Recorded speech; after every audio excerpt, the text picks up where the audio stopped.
Hi, I'm Maggie. Welcome to Experiments in Crafting. Tonight I'm going to do something I haven't done in a while. I'm going to live block a shawl.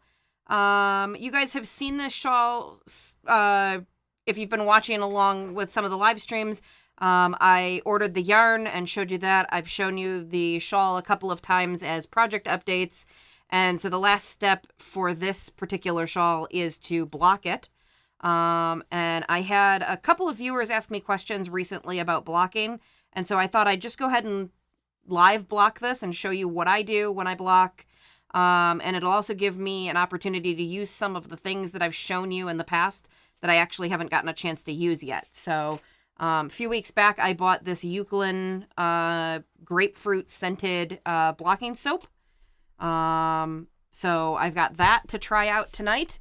And then quite a while back, probably the last Yarn Con, I bought these knit blockers that are handmade. I don't actually remember the company offhand who made this. It was just a guy at a booth, and if I remember correctly, he did not have like a internet presence. But these are just these little handmade knit blockers.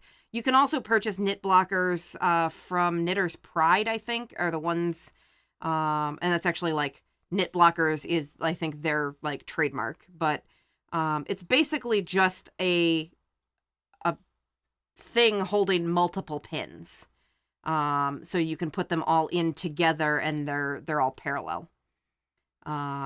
So I've got a set of those, and this shawl has a really nice straight top edge, so we can give those a try as well.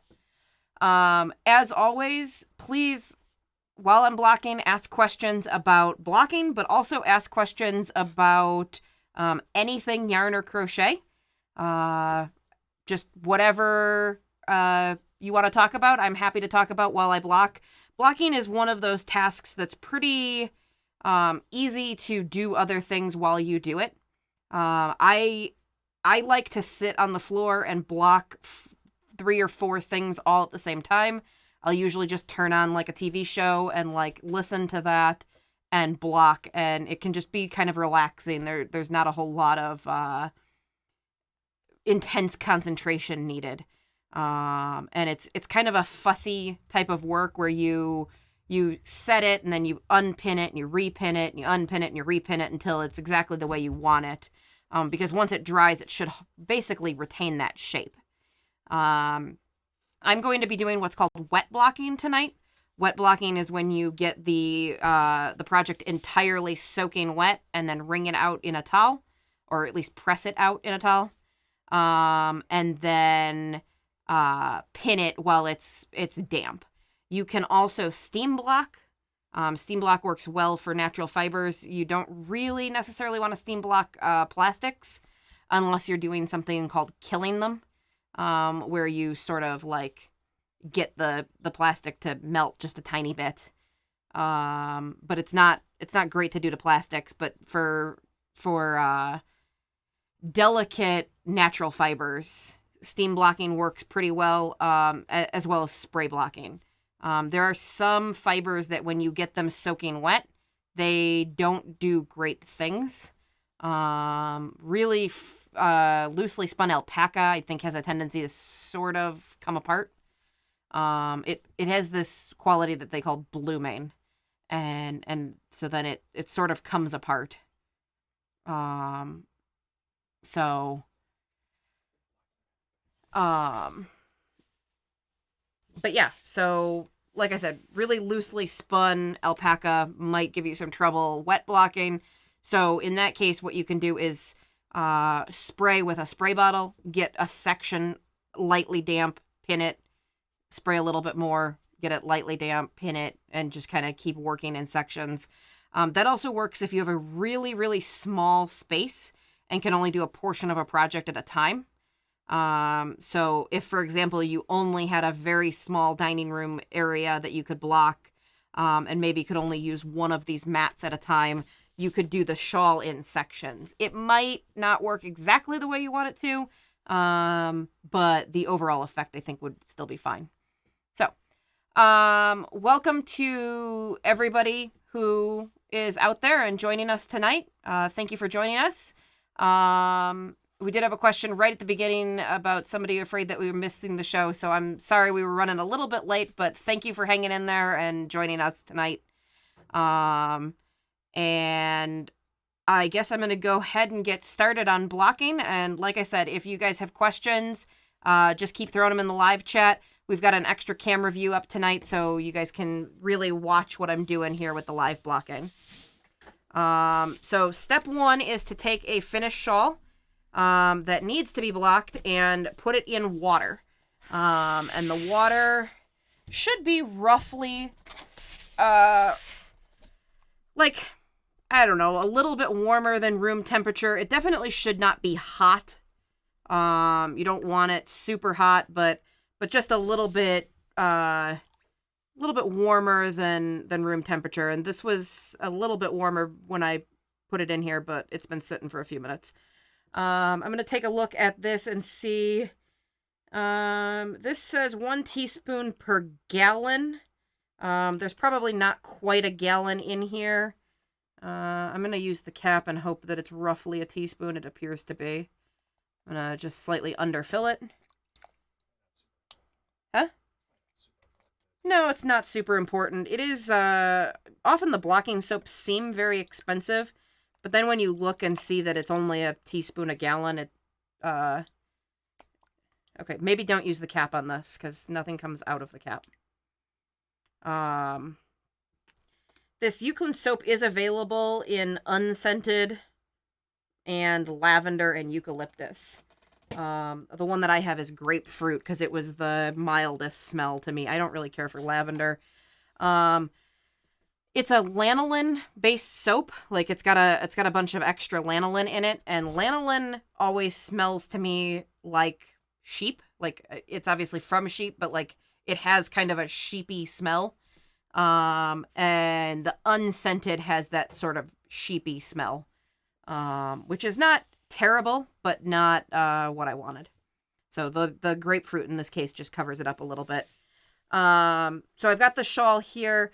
I did sew in my beginning and end tail, but there are some tails in here from where I joined the balls. So I'm just going to tie those together real quick, just so they don't come loose while I block. Some people sew their ends in first and then block. Some people sew their tails in but then don't trim them till after they block, and some people don't sew their ends in at all until they block. I don't know that it really matters, but I tend to sew my tails in. I actually just missed these and caught them right before the stream started. So I'm going to start getting this wet, and it really is just get it in the water and get it wet. So I'm just going to kind of slowly add this and press it down, being very careful not to stir it or just like aggravate the fibers. The more you mush around the fibers and like make them interact with each other, the more you're going to get the felted look. Even on a superwash wool. So a non-superwash wool will felt, meaning the fibers will, all stick together and they will not come back apart. A superwash wool shouldn't felt as nearly as badly, but if you really just start like stirring and wringing and doing all crazy things with this, you will get the fibers to kind of mat up and pill and sort of fell together. All right. So that's good and soaked in there. Everything's nice and wet and has gotten all wet. And now, really, it just needs to sit for 5 or 6 minutes here. Up to 10 or 15 minutes. Doesn't really matter how long it sits, but you want to give it time. If we switch to the overhead view, no. Well, what you can't see here is that the water is bubbling. Yeah. So we're gonna try and get that. I'm not sure which camera can grab that. But if you watch the surface of the water here in the blocking, you'll see that it's bubbling, and it's just the water taking the place of the air in between the fibers. So there's little bubbles. There's a lot of them happening over here. You can't see very well. If I rotate this, you might be able to see it better. But yeah, there's bubbles happening all through here if you're watching them pop through here.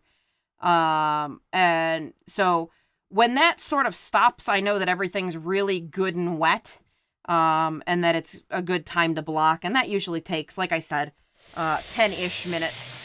So I'm going to slide that off to the side, and I've got a quick project update to show you guys. And then we'll go back to blocking. So I've been showing you guys this cowl. This is the Dottie cowl. It's a free pattern on Ravelry. I think Melbrigo sponsors it. I don't remember the name of the designer. I think her name is Elena or Elena, but I could be misremembering that. But what I have here is a Melbrigo yarn and a Sun Valley Fibers yarn worked together, and it's a really cool pattern. It's worked dual layer, and so it makes for a really nice reversible pattern. And so I was happy with the height of this cowl. It said to use the full 200 grams. I had about a third of my yarn left, which would make the cowl like this tall when it was done. And that was just really too tall for me. This is a height that I liked. So I put it on. It felt like the right height. And that left me with a little bit of yarn left over. And so I started working on a simple fingerless glove pattern. It is kind of cool because it is totally reversible. So it's got both sides of the pattern here. And so depending on how I was wearing the cowl, I could match or I could like contrast with it. So this was pretty easy to work up. I worked exactly the same stitch pattern as the cowl, but I worked it flat and then just seamed up the side. I didn't really add any increases or anything like that. So it's a little bit snug and could be a little bit like more form-fitting, but I think it looks really nice on. So the cuff pattern is just a simple, the cuff pattern is just a simple rib. So it's, I did 13 single crochets and then worked in the back loops for 40 rows. And then did not stitch that together. Like I said, I worked this flat. Along the top edge of the cuff, I did a, single crochet row, and then I just worked the reversible pattern on top of it. And like I said, it was pretty straightforward to adapt this shawl or this cowl into this glove pattern. So I think it turned out really cool. I'm absolutely in love with this pattern. I really, really like the way it's turned out. I might be able to lay it so you can see both sides there at the same time. So, but I think it turned out really, really cool. So, turn that back inside out. I think I like it better blue side out with the pink cuff, but I haven't decided yet. So, yeah. So, you can see here. So I just wanted to share that with you. That's what I've been working on. So I've got this one done, and I'm working on the second one. They didn't actually take all that long.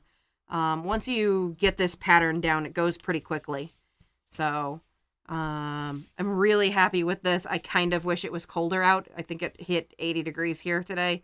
So it's a little bit late in the year for a dual layer cashmere blend cowl, but or I guess a little early in the year at this point. It's a little late in the season anyway.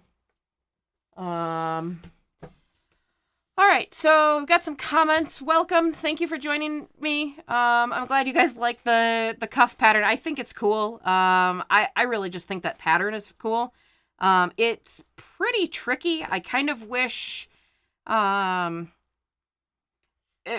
once in a while I come across a pattern that I know that we could do a really nice job making a video on and make it so much easier for people.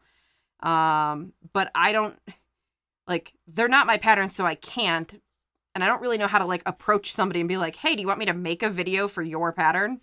But it's such a tricky pattern to get started on, like, the first 3 rows. But once you figure it out, it just flies along. Like, it's not a difficult pattern at all. My biggest problem was that I kept crocheting over, because you work 2 separate colors back and forth. And I kept crocheting over my tails on accident. And in this case, you don't want to crochet over your tails because it's active working yarn. So I did have to snip it a couple times, mostly because I just wasn't paying close enough attention.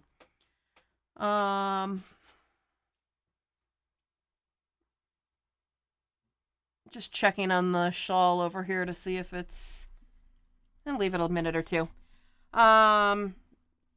So yeah, I'm not sure what I'm going to work on after this. I think probably I'm going to probably move on to a baby blanket. I haven't decided what kind of pattern I want to work yet. But I have a cousin who's due in early summer, so I thought that I would start working on that. Let's see.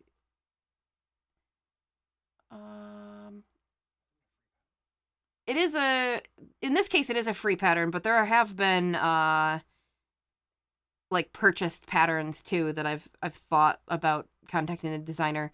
Yeah, it's just a matter of, like, reaching out and trying to, like, word it the right way. Because it's not really about, trying to make money off of their pattern, which is what I don't want it to seem like. It's more about, like, I'm not a experienced pattern designer, but we can make pretty good videos, at least in my opinion. So, if there was a way to, like, coordinate that effort, it seems like it would be of use to the crochet community. All right. Well, I'm going to get this out of the water, and I've got a big old towel here to block it on. For most of this, I'm going to try doing this sitting, but I actually am going to have to stand up for this portion. So we'll switch to overhead here. All right. So again, you don't want to anger the fibers all that much, but if you can kind of get it all and just squish out as much water as you can. I might have to do this in sections here. So 200-gram shawl is pretty hefty, actually. All right, so if you can squeeze out as much excess, you don't want to wring anything out, meaning you don't want to take them and twist. That's not great for the fiber. You'll separate them and not do nice things. You can see that there's quite a bit of extra dye that came out in the blocking. Okay. All right, so then what I do is I try and make the shawl take up as much of my towel as I can. Just kind of spread it out so that it has sort of equal coverage on the towel. The only reason that's important is so that when you roll it, that it's kind of nice and flat, and you can get a really nice rolled up towel. So I go that way, and then I go this way, and then usually what I do is kneel on it or stand on it to just press out the liquid. And so I'm probably going to do that. just because it works really well. So you guys won't see that, but I'm gonna just squish it really good. All right. Like I said, that helps quite a bit just to get the extra pressure there. And then it's just a matter of unrolling it. So I showed the water there that's got, that's pretty blue. If you're going to block something else, or if you think you're going to block multiple things, I generally try and block the lightest thing first and then move to darker and darker objects. I have never had the dye water stain another project, but I suppose that's always a possibility. If you throw a little bit of vinegar in there as well, that chance should even go down lower. All right, I'm going to slide the water off to the edge here. And, all right. So I usually try and pick a point to start, and yeah. Yeah, so what my husband's saying is maybe I should talk a little bit about what I've got as my setup here. So these mats here are anti-fatigue mats from Harbor Freight. Harbor Freight is just a, like, hardware store, but they're kind of like a discount tool type of place. These mats are 2 foot by 2 foot. Actually, I think they're a little bit over 2 foot. I think they're 25 inches or something. But they're roughly 2 foot by 2 foot. You get 4 of them in a pack, and they're usually about $8 or $9. I've seen blocking mats come in a pack of 6 or 8, and they're 1 foot by 1 foot squares, and they're $30. Like, I've literally seen them for $30. So I guess what I'm getting at here is you get 4 mats. They're 2 foot by 2 foot. That's 4 square feet a piece. So you're getting, 16 square feet here. Where if you get 10 1 foot mats, you only get 10 square feet, and you're paying 3 times as much. And really what matters here is square footage, because you need to be able to block whatever the largest project is that you have to block. So, I think they're a good deal. The other thing that I have here are just straight T-pins. They're just stainless steel ones. You can get these pretty much anywhere that you can buy sewing stuff. Michael's, Hobby Lobby, Joann, anywhere on the internet. And they're just a little pin here. We're going to switch cameras so you can see these. I think I'm spinning it around too much to get focus.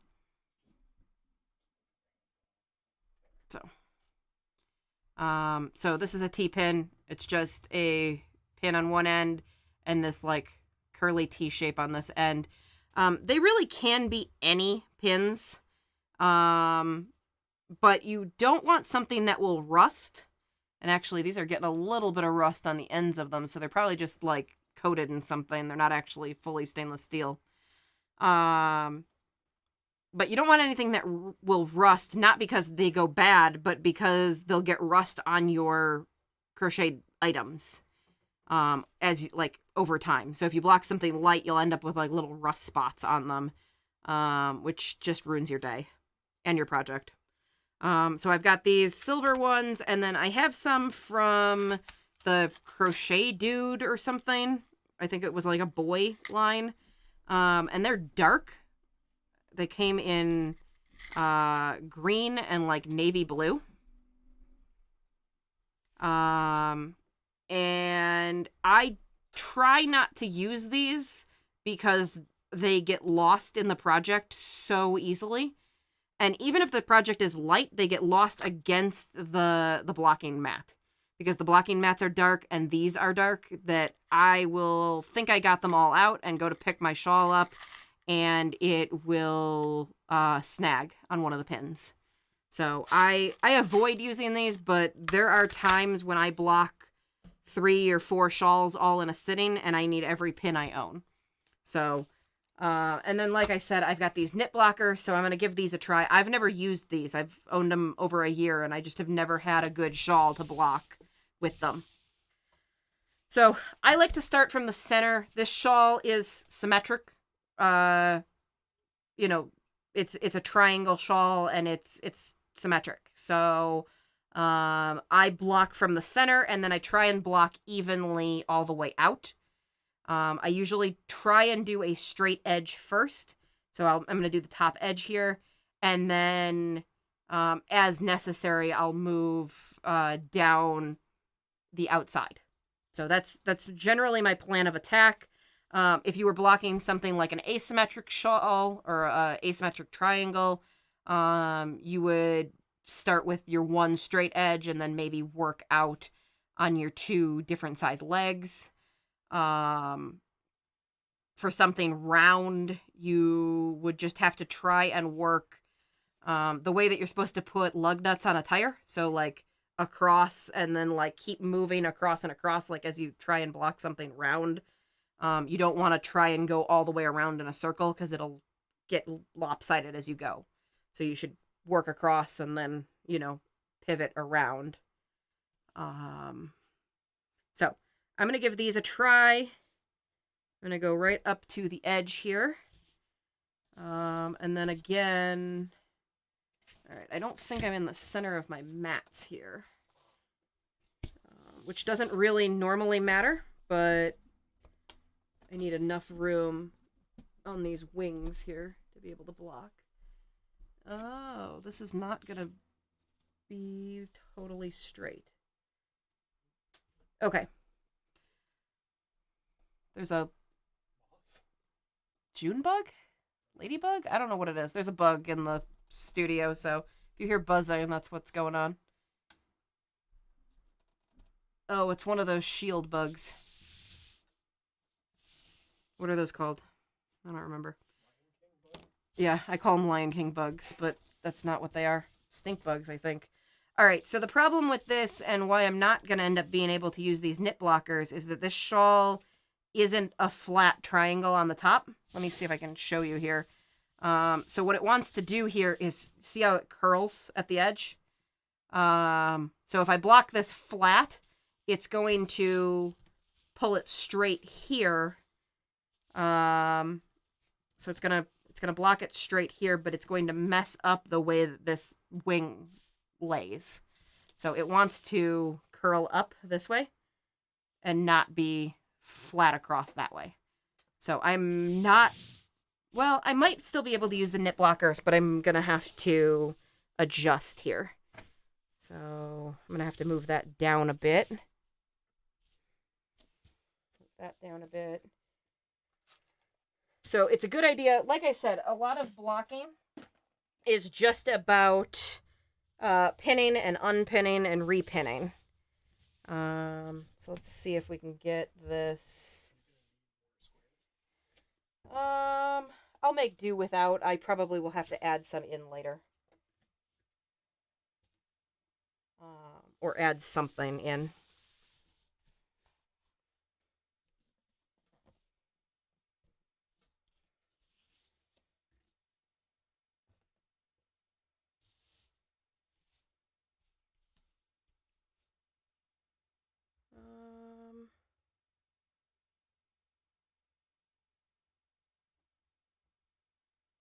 I think this will work.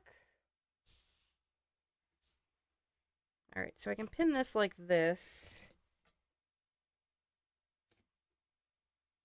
You know what? Let's try and block it with the straight edge. See what happens. It might not work. Okay, so what I'm doing here, one of the things that I'm really confused about is this shawl does not actually feel like I made it symmetric. I know it's intended to be, but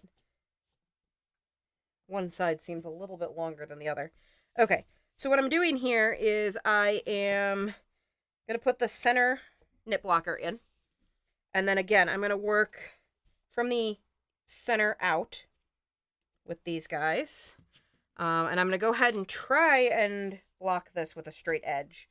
And I'm not sure it's going to work, but I'm going to see what happens. So again, back and forth. Hopefully you can see what I'm doing here. And just getting myself a nice straight edge to work with.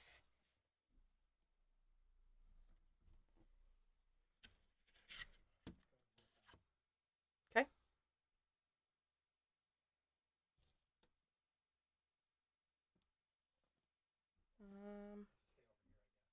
Okay, I can move here.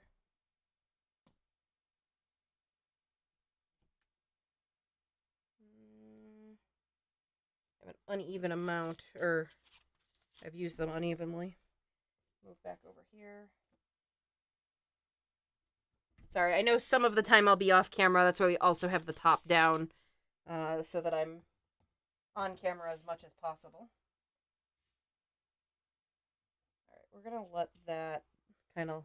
I'm gonna just leave these tails for right now because I think that they're gonna be unhappy if I block them straight. Let's see what happens here.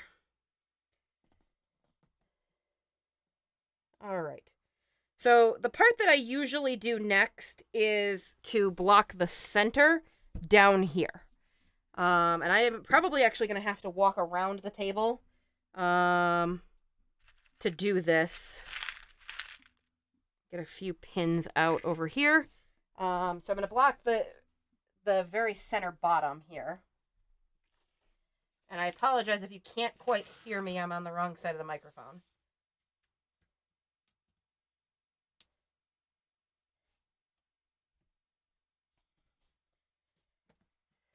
All right.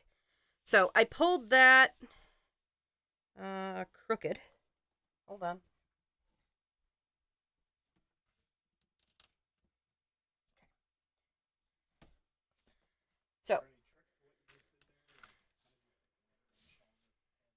So what I did here is I basically pulled it out to where it felt like it was stretching, and you can see this center backbone here kind of stretched out. And you don't want to like tug the fibers till they're stretched till they feel like they're breaking, but you also want to sort of get an idea of how far out you're going with this shawl. And so that's roughly the amount of openness you need there. I'm wondering if I can flip around this entire blocking mat and block from the bottom corner. I don't know if I can, but I'm going to try it real quick.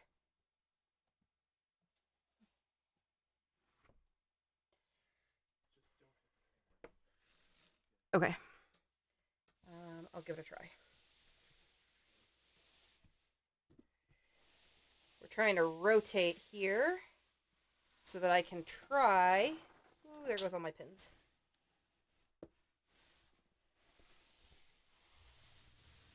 And block from this side where the microphone is.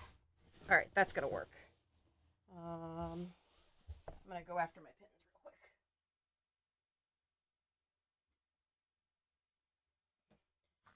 Okay. So what I've got here, I've got the first pin in, and I'm going to go over to this guy and just kind of pull it and pin it. And again, this is why you have to kind of work back and forth across these shawls. Is because when you pull this direction, if I just kept going up this side, it's just going to keep dragging the shawl this direction, and it's going to be pretty unbalanced. You can see this is getting pulled this way. And so you really want to work evenly if you can. And just try and keep it pulling nice and even. You have some options when you block on how pointy you want things to be. So I like a really nice and pointy border on my shawls. And this one has that option. If you wanted it less pointy, you would block here and here. A little bit more lightly. You wouldn't want to pull those stitches till they're pointy. But see how I've now rounded this instead of making points. So this is a nice round shape. It takes a little bit more pinning, but you get a different effect on the edge. But I like a really nice pointy edge. So I'm going to block that pointy. And I'm just doing that by grabbing, there's a chain 2 in the center here, or a chain 1, I'm not sure. And I'm pinning in that chain space and really pulling that till it's pointy. So I'm getting in here and just going back and forth. Sometimes you got to kind of pick it up and find your stitch that you're after there.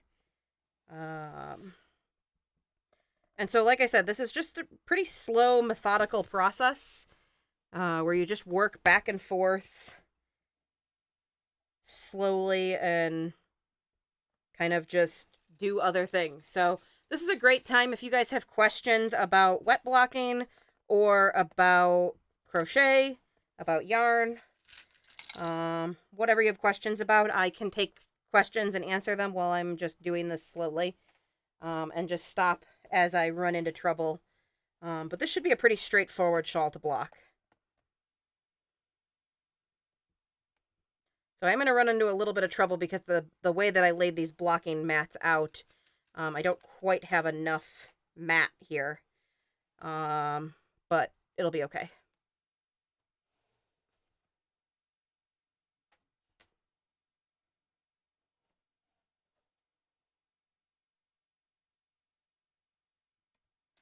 If you don't have blocking mats and you want to block something, there are options. You can pin directly to the carpeting on your floor if you've got a space large enough to block in. So you can just pin right into the carpet, and you'll basically be pinning to the carpet foam.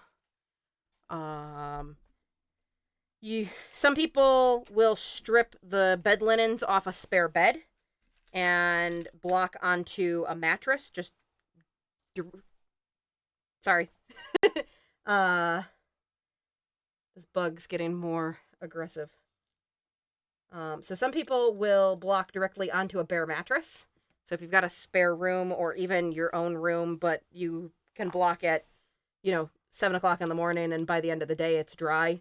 It really doesn't take very long for these to dry, but you do want them to get pretty fully dry, or it kind of ruins the effect. So I'm pulling a little bit hard on this side. You can see the stitches are deforming a little bit. So I'm just going to back that up a little bit and just pull a little less hard. And you can see here, this one is now stretched very strangely. There's like a weird shape here. And so I'm just going to pull that pin and reposition it. So this pin was over here before. And you can see this shape here is not quite right, and it's causing a different shape here. And so this should be a pretty even shawl. So I'm just going to let that relax and kind of tell me where it wants to be. And then I just pull it a little bit further than where it says it wants to be. Because what's going to happen is you want to block this under just a little bit of tension, because when you release all these pins, it's going to spring back a little bit. If you didn't block it under enough tension, and when it springs back just a little bit, it's not going to be as open as you wanted it. So back over to the other side. And again, it's just it's a back and forth type of thing. This is why it's nice to be able to block a whole project, but I understand that not everyone has a lot of open space. So if you have to block half a project and another half of a project, you can just make it work. But it's really nice to be able to find the symmetry and work back and forth. Honestly, if I was going to block part of a project with like something like this, I would probably do a portion down here where I can work evenly, and then maybe if I have to, a portion over here, a portion over here. But if you can do it so that you can do it evenly, that will end up with a nicer project in the end, I think. And possibly just a little bit less work for you. So, you guys can probably hear me rubbing back and forth on the mat here, so sorry about the extra noise. Yeah, I can hear it. Yeah. So, just going back and forth. I know you can't see that edge particularly well. The shawl's just a little bit bigger than the angle on the camera, especially because I turned it around.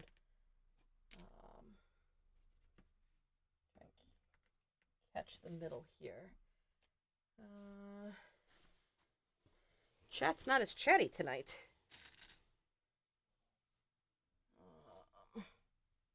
But yeah, so this is just a nice, like, I don't know. A lot of people don't enjoy blocking, and I think I really do enjoy blocking. It's just something to keep your mind busy. So I missed this section here, so I'm just going to go back in and stick my pin in. No harm there. This one I'd really like to block out here, but again, I don't have a blocking mat there, but these foam mats do have little edges on them.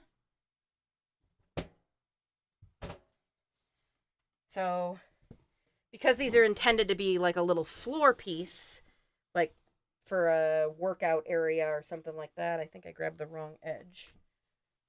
That's the same edge. There's two different styles of edge here. Because they need to meet with like mitered corners. So,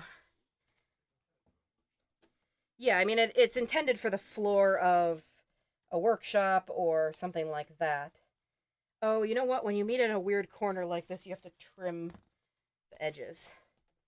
So I'm just going to stick this off a little bit. It doesn't need to be perfect, but it will.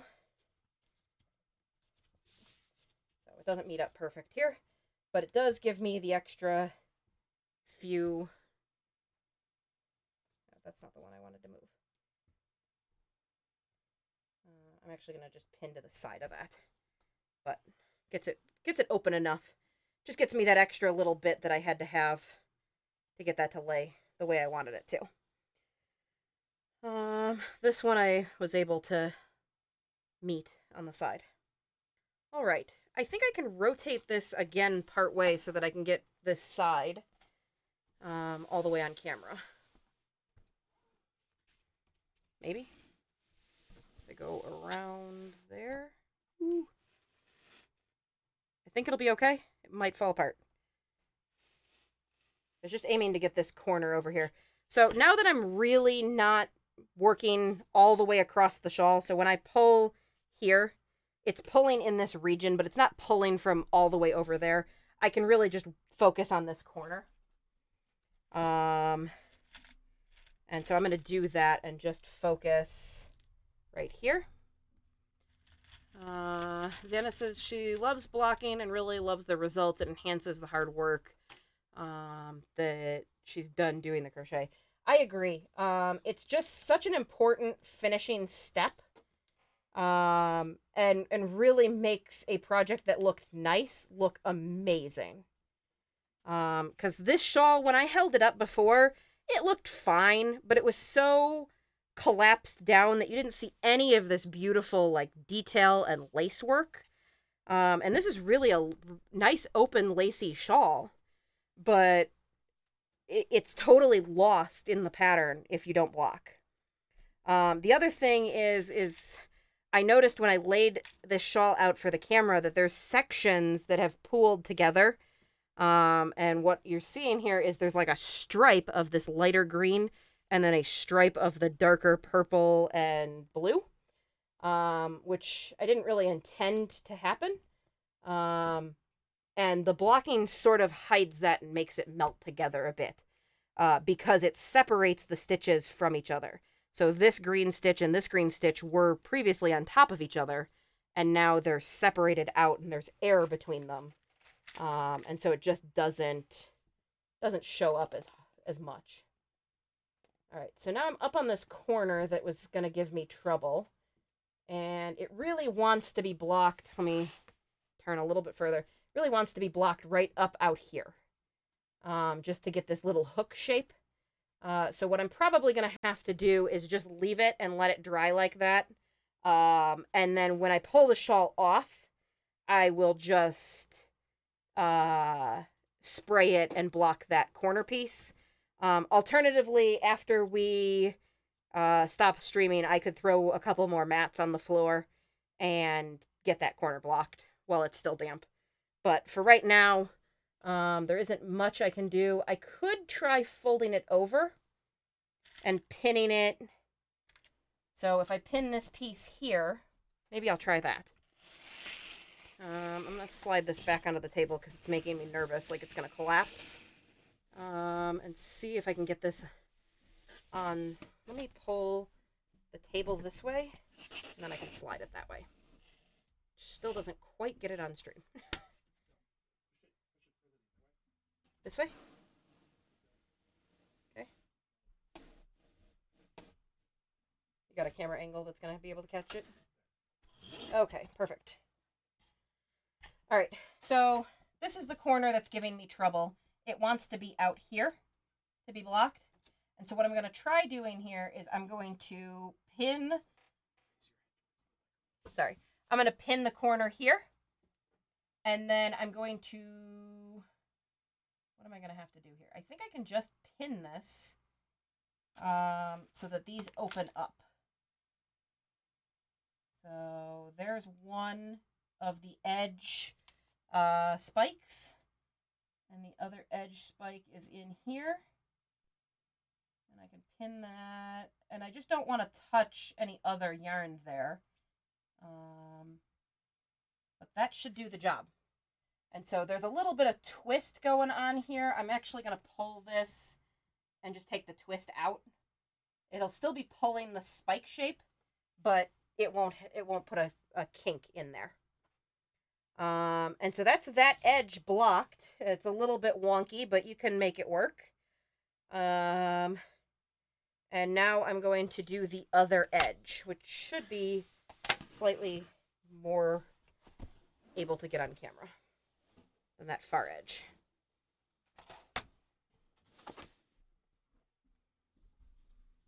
Okay. So moving back to this side, that does not line up at all. This little piece doesn't really go where I put it, but that's fine.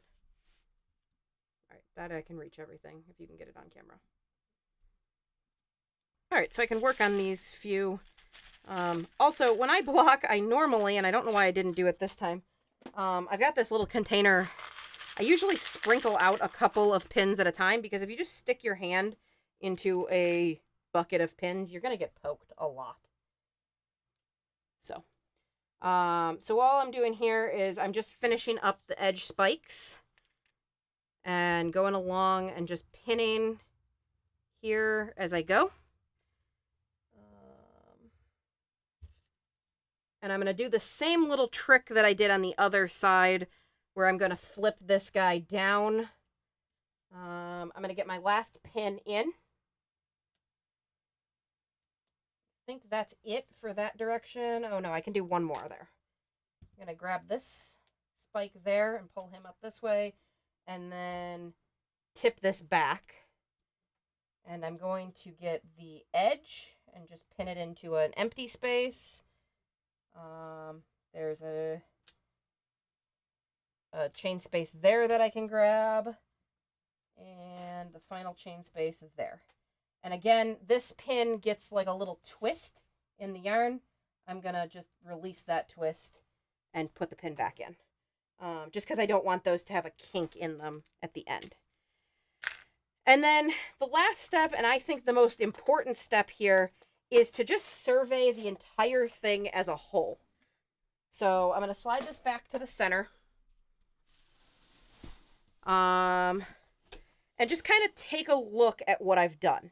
So do the edges look even? This is kind of the step at the end of a haircut, when like the hairdresser goes through and like checks both sides and like measures your hair like around your head. And just kind of feels that it's the same length. This is kind of that same step here, where you kind of look and say, okay, are these pinned relatively evenly? Well, not exactly. I'm going to just relax that pin a little bit. I'm going to fix this one so it's going just a little bit straighter. Some of this doesn't matter. Like this being over here versus there really doesn't matter, but you're putting a little bit more stress on the yarn over here and a little less stress on the yarn there. And so if you just straighten it out, you kind of even things out. The other thing that's important to check is that your pattern is open through the center. Because if you didn't pull hard enough through here, your pattern could still be collapsed up here.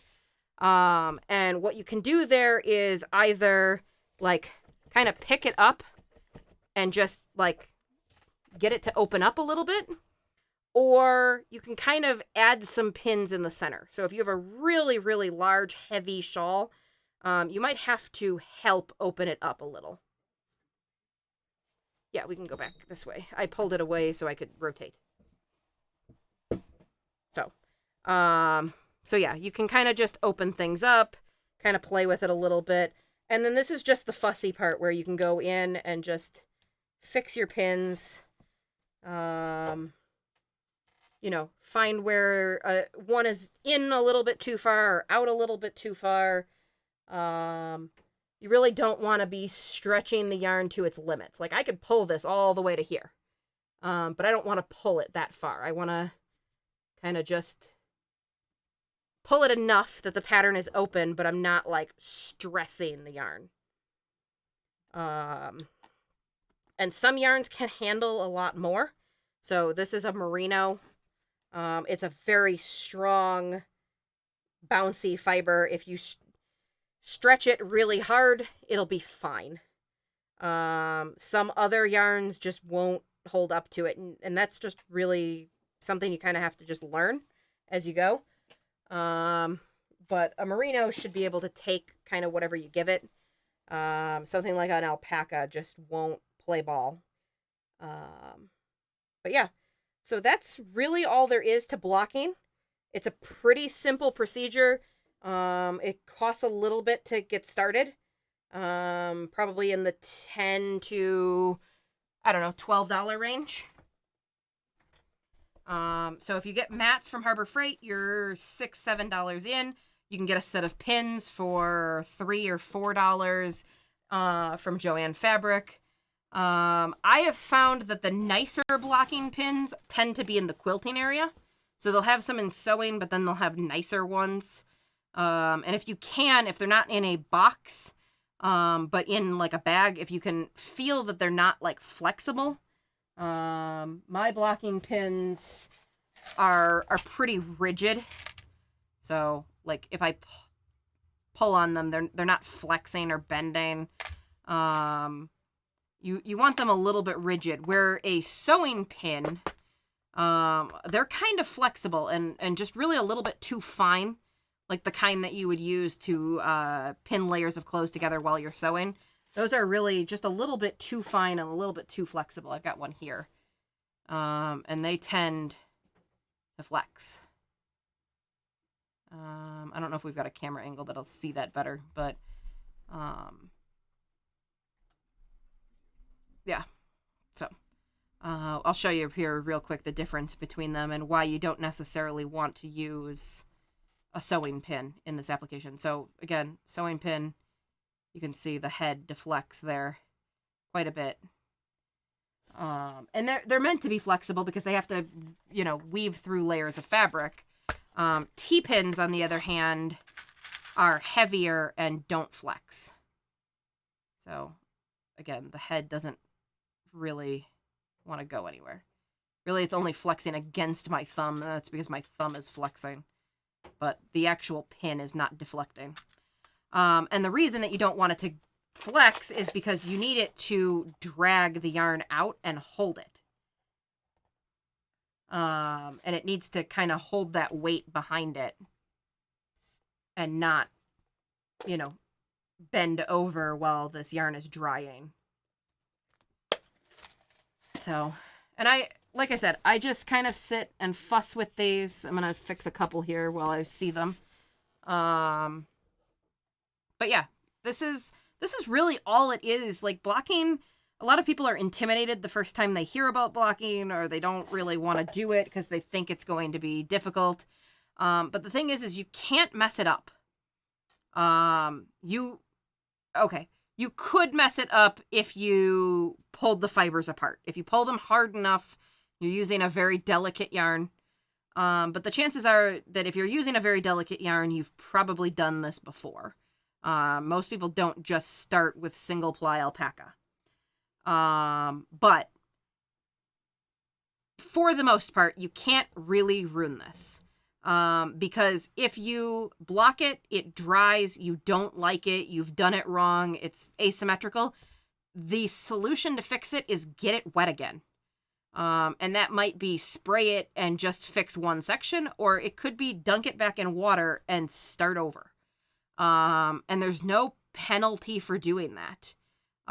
You can just do it again. As long as you handle your fiber very gently and you don't move it around a lot in the water and rough it up, it won't look worse. Nothing bad happens if you have to do it over. A lot of people say that you can't block acrylic or synthetic fibers. That's not true. The part that's true is that they don't take a block as well. So if you put acrylic down on this mat and you blocked it exactly the same way I just blocked this, when you pull the pins out, it's going to collapse back a lot more than the merino will. But it will still even out a little bit. It'll open up your stitches a little bit. What happens with crochet is a lot of times you'll get loops that will like lay under each other or get crisscrossed or things like that. And when you get them wet and pull them, they pop. And you actually can feel it in your hands. You can feel the stitches going pop, pop, pop all into place.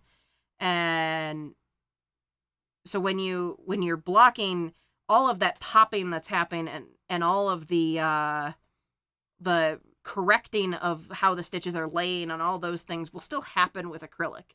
You're just not going to keep the results the same way that you will with wool. So when you go and pull all of these pins out, this shawl is basically going to lay roughly where it's at. It will move probably about that much, where it will contract just a little bit, just a few millimeters, maybe half an inch or so.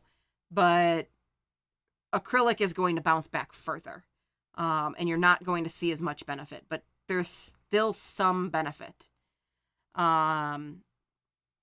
I don't block everything I make. I rarely block hats. I don't block fingerless gloves, things like that. I probably won't block that cowl that I showed at the beginning of the stream. I don't know where I put it. This cowl here. Because there's not much reason to. One, cowls are a real pain to block. You have to get like a pillow or something to like hold them even. But there's not a whole lot of reason to block this because there's nothing to really open up or adjust. I may just get it wet just to kind of wash it and just, I might try and smooth out the edges just a little bit if I was giving this to somebody. For myself, though, I probably wouldn't block a cowl like this.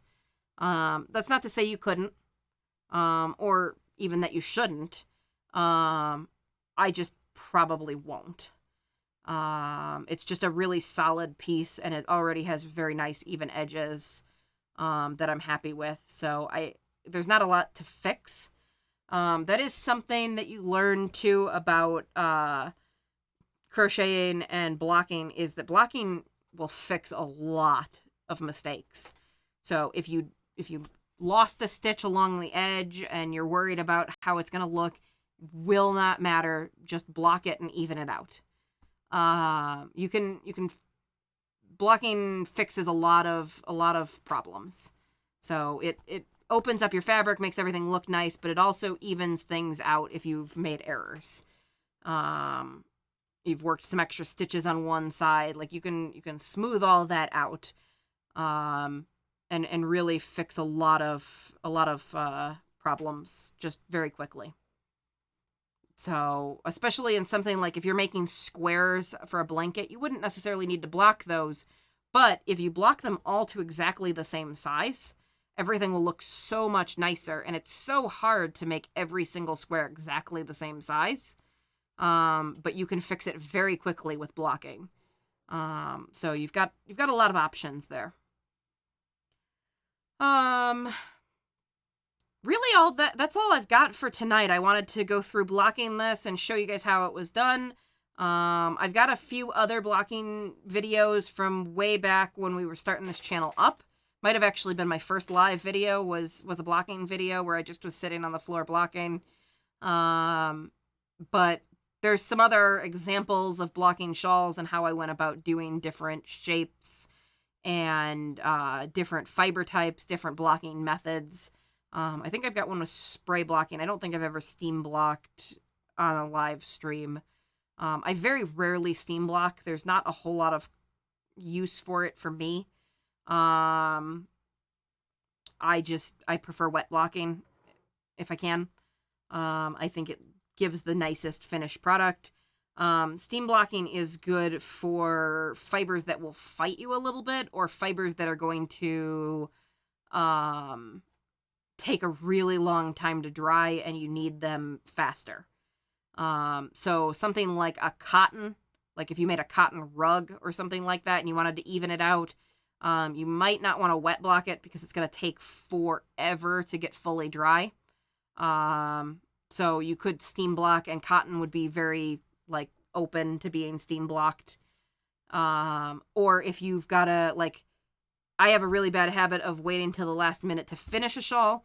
And like, if I had a birthday party or a, wedding or something to go to tomorrow, and I needed this to be done first thing tomorrow morning, and I needed absolutely to be sure that it was going to be ready to go, I would probably spray or steam block it. It wouldn't be as good of a block, I don't think, but it would be fast, and it would definitely be dry much quicker. So, did you do that for your wedding shawl? Because didn't you finish that like a day before? I wet blocked the wedding shawl. I did finish my wedding shawl the night before our wedding, but I wet blocked it because I wanted it to look right. And I think I blocked it at like 1:00 in the morning. And it was dry by 4:00 or whatever time. I literally was pulling pins out like in my wedding dress though. Like last thing. So. Did you bring it while it was blocked?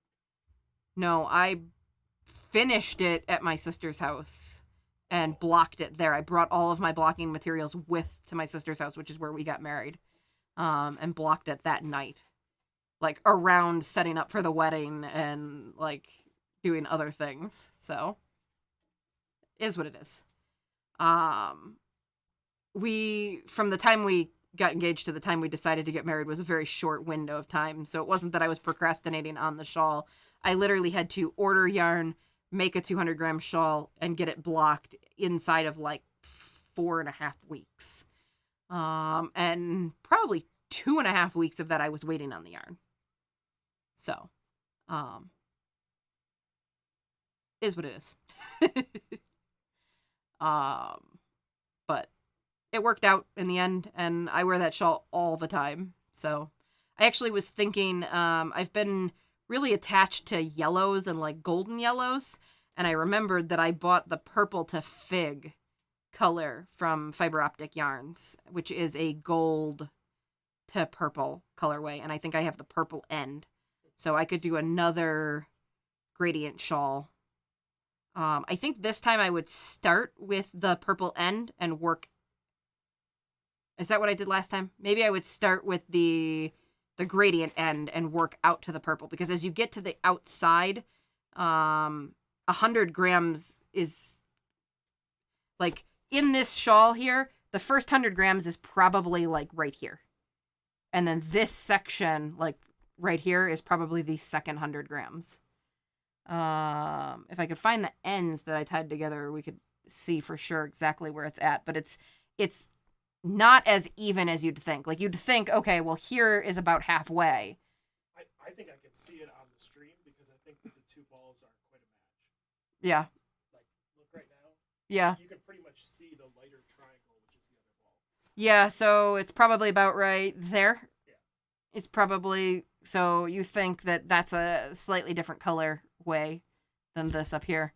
That could be true. Though this section there is darker. Isn't this the again one that you had to buy through Ravelry? Yeah, I bought 2 balls from the same person. I thought they were the same colorway, but No, the same colorway, but they wouldn't be the same lot necessarily. yeah, that's what I mean. I thought they were the same lot number, but they're hand-dyed yarn, so you get this sometimes. But yeah, the balance of of how an extra 100 grams on a 200-gram shawl goes is much smaller than you'd think. It realistically, like, no exaggeration, I think that the end of the first 100 grams is, from here to the center, and then the second 100 grams is right here.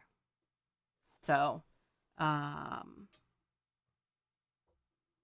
if you work a gradient and then you have that extra, the extra on the end over here doesn't look as drastic as my wedding shawl does.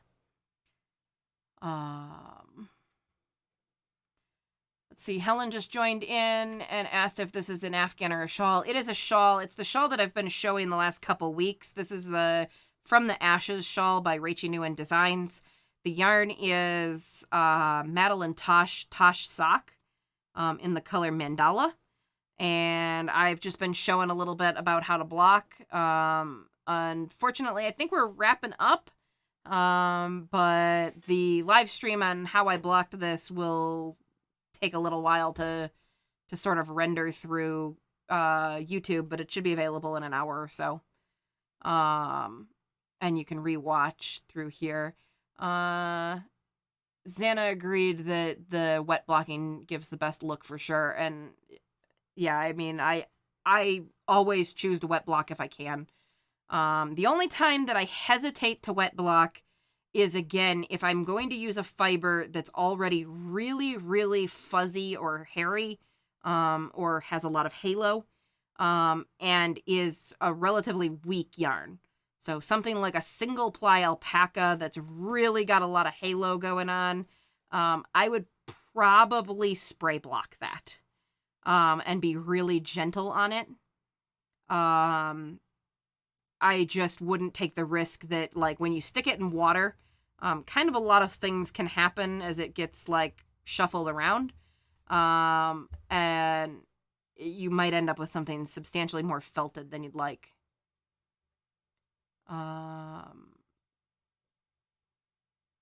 Say Dusty?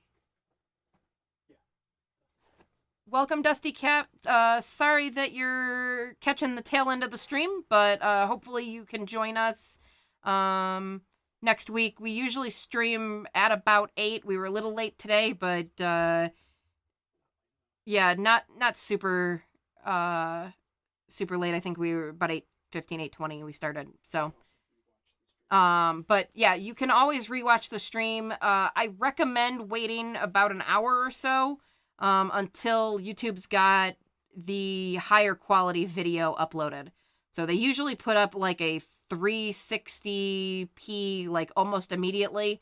But the detail in on the yarn really doesn't come through until you get into some higher resolution video. And that might not like be something that you automatically change, but your phone or your tablet or your computer will kind of give you the better video. Oh, okay. Well, I guess normally it wouldn't do it. I guess because there's so many people home using internet, that's been downed a little bit so that it's not using as much. Is that the reasoning for because of the you said because of the coronavirus? But normally YouTube defaults you to the highest resolution that your screen has, but because of trying to save bandwidth, they are dropping to like 480 or 360p. And you have to manually put it up. Okay, so what my husband was saying is normally it defaults to the highest resolution your screen can support. So if you're watching it on a 4K TV, it'll default to 4K, or 1080. But if you're watching it on like your phone, it'll default to 1080. But if you because of the coronavirus, they're trying to lower the amount of bandwidth being used because so many people are home using the internet. So it defaults lower. So you'd actually have to up it manually, which is you hit that little thing that looks like a gear down in the corner and tell it to play it at a higher resolution. And you just pick the biggest number that it shows you. Or one of the numbers that says HD next to it. And anyway, the reason for doing that is because we zoom in and get really tight in on the yarn. You can see the detail a lot better at higher resolution. So that's really the reason to do it, and that's the reason to wait for the video to render a little bit, which takes a little time and possibly more time with all of the things going on. So, let's see. Dusty Cat. I need to block a couple of shawls this week, so I'm looking to learn. Yeah, I mean, so I went through the process here. It's a very, very easy process, so don't get intimidated by the whole blocking process. If you watch the beginning of the video, I walk through. These mats are from a hardware store. They're just anti-fatigue mats that are nice and cheap. Instead of buying the expensive craft version. So you can go on Amazon, you can get blocking mats. They'll charge you $30. You'll get like 4 square feet. And they'll be fine, but you can go to the hardware store and get anti-fatigue mats, which are exactly the same foam, and pay like a third the price and get 4 times as much blocking space. Yeah, and you can leave them down on the floor if you like and walk around and your feet will be less fatigued potentially. So there's that. Normally I have like 12 or 14 tiles on the ground in the basement. They haven't been put back down since our basement flooded. We moved a lot of stuff around and there's a lot of tripods in the space where they normally go. And then you'll need T-pins as well. So that's really all. I use blocking soap. You don't have to. You can use just regular water. You can use a little bit of vinegar. You can use a tiny bit of shampoo, just like regular, like decent quality shampoo. I wouldn't use something like dish soap. It's a little bit too harsh for the dyes in a lot of cases. I suppose if you wanted to, you could also use like a little bit of laundry detergent or like a Woolite, like a mild soap.